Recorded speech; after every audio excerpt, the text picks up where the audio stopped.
วินหายดับลับลาสุดที่เห็นใจสาวพี่น้องพ้องเผ่าพงพันธุ์เหนือหรือใต้ก็ลาวเดียวกันบิแบ่งปันช่วยซับน้ำตาให้อายจงผ่านด้วยสายทานในดวงอุราส่งน้ำใจสู่สาวประสาล้างคราบน้ำตาผู้ประสบภัยด้วยหวังแห่งกาจากประสาทุกคุ้มเขตถ้าผู้ทั้งเหตุเพศภัยหาวีพี่น้องห่วงใยจึงหัวแมงสาบจับมือกันเป็นกำลังใจขอจงเข้มแข็งเอาไว้ลาวเหนือใต้บ่ได้ห่างกัน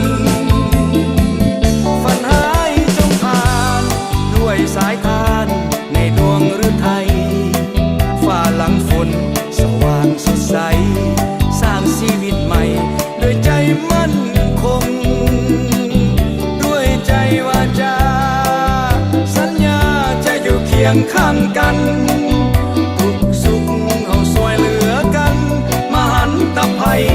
อย่ามีอีกเลย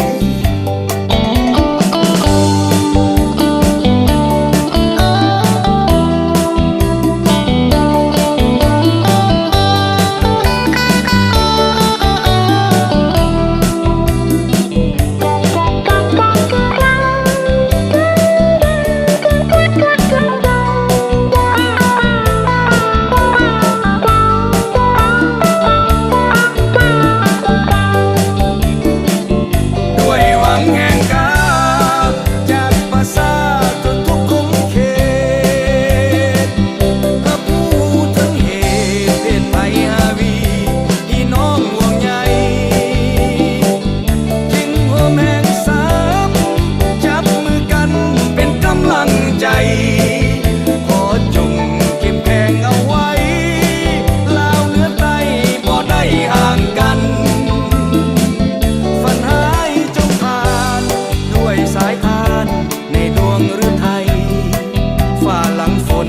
สว่างสดใสสร้างชีวิตใหม่ด้วยใจมั่นคงด้วยใจวาจาสัญญาจะอยู่เคียงข้างกันช่วยเหลือกันมหันตภัย